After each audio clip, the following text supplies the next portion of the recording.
ওম শান্তি।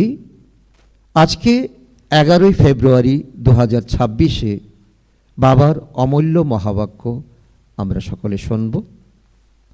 আজকের মহাবাক্যে বাবা বলেছেন, মিষ্টি বাচ্চারা, সবাইকে এই পয়গাম অর্থাৎ বার্তা শোনাও বা পয়গাম দাও যে বাবার নির্দেশ অর্থাৎ ফরমান হলো, যদি এই পুরুষোত্তম সঙ্গম যুগে পবিত্র হও তবে সত্যযুগের উত্তরাধিকার পেয়ে যাবে।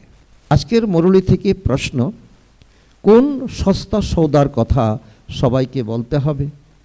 উত্তর, এই অন্তিম জন্মে যদি বাবার ডাইরেকশনে চলে পবিত্র হও তবে 21 জন্মের জন্য বিশ্বের বাদশাহী পেয়ে যাবে।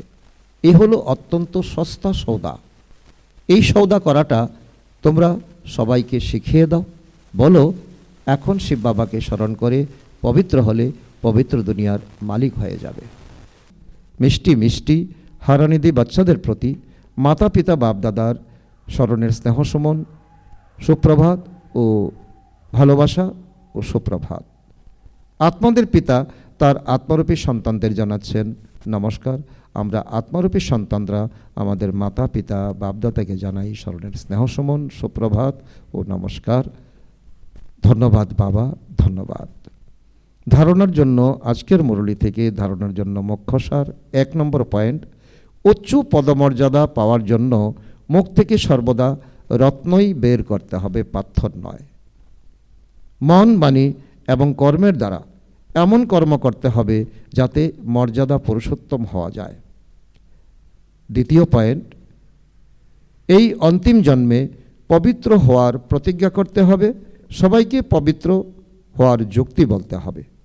আজকে মাতা পিতা বাপদাদার বরদান আমাদের বাচ্চাদের প্রতি, এবারেডি হয়ে প্রতিটি পরিস্থিতিরূপী পরীক্ষাতে ফুল পাস হওয়া, এবার হ্যাপি ভব।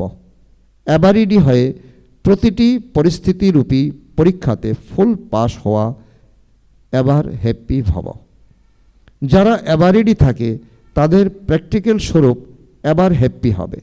কোনো পরিস্থিতিরূপী পরীক্ষা বা প্রাকৃতিক বিপর্যয় দ্বারা আগত পরীক্ষা বা কোনো শারীরিক কর্মভোগরূপী পরীক্ষা এসে যায়, এই সকল প্রকার পরীক্ষাতে ফুল পাস হওয়াকেই এবারিডি বলা হয়। যেরকম সময় কারোর জন্য থেমে থাকে না, এরকম কোনো বাধা তোমাদেরকে থামাতে পারবে না। মায়ার সূক্ষ্ম বা স্থূল বিঘ্ন 1 সেকেন্ডে সমাপ্ত হয়ে যাবে, তখন এবার হ্যাপি থাকতে পারবে। আজকের স্লোগান, সময় অনুসারে সর্বশক্তিকে কাজে লাগানো অর্থাৎ মাস্টার সর্বশক্তিমান হওয়া।